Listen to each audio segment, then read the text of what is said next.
So we've talked about a circle. Now let's talk about a square. Let A be the area of a square whose sides have length S.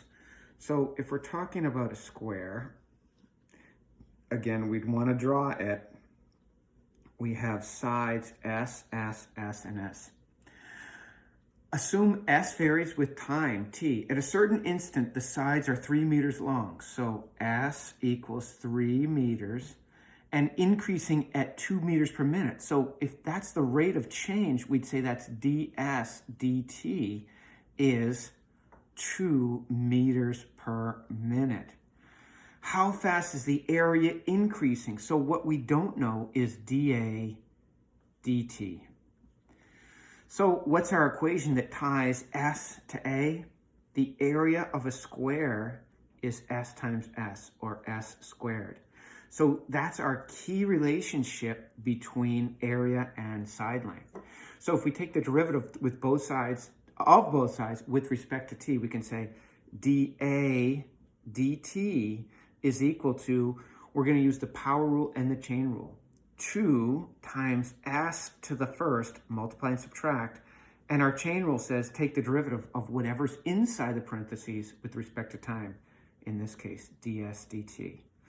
So now we have dA dt equals 2s ds dt. We can substitute. We want to know how fast the area is increasing. So dA dt is our unknown, is equal to 2 times the moment when S is 3 and ds dt is 2. So 2 times 2 is 4, times 3 is 12. It's area, and we're talking about meters and minutes, so it's meters squared per minute. And that is our dA dt. So we can also talk about a cube. The volume of a cube is decreasing at 5 centimeters cubed per minute. So dV dt is -5 cm cubed per second.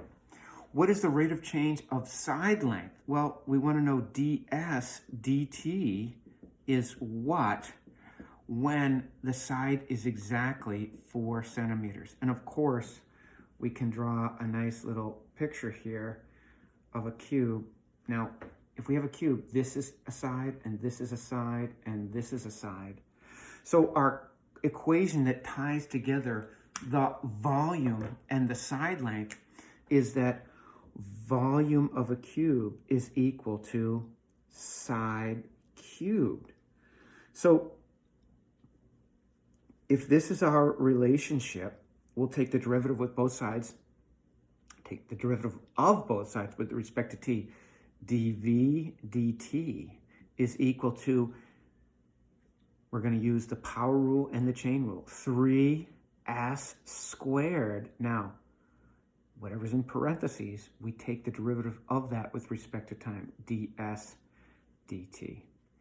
Now, we want to replace our variables. So we have -5 centimeters cubed per second is equal to 3 times 4 squared, and what we want to know is this ds dt.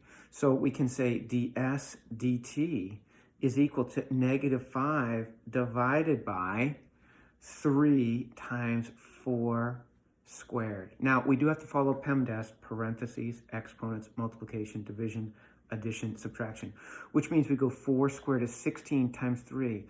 So we have -5 over 48. And our units will be ds dt, centimeters per second, which is approximately equal to 0.104 centimeters per second. Now, that's negative because the side length is decreasing. When a rate is decreasing, we call the rate negative. I had a negative there, so that's going to be negative there.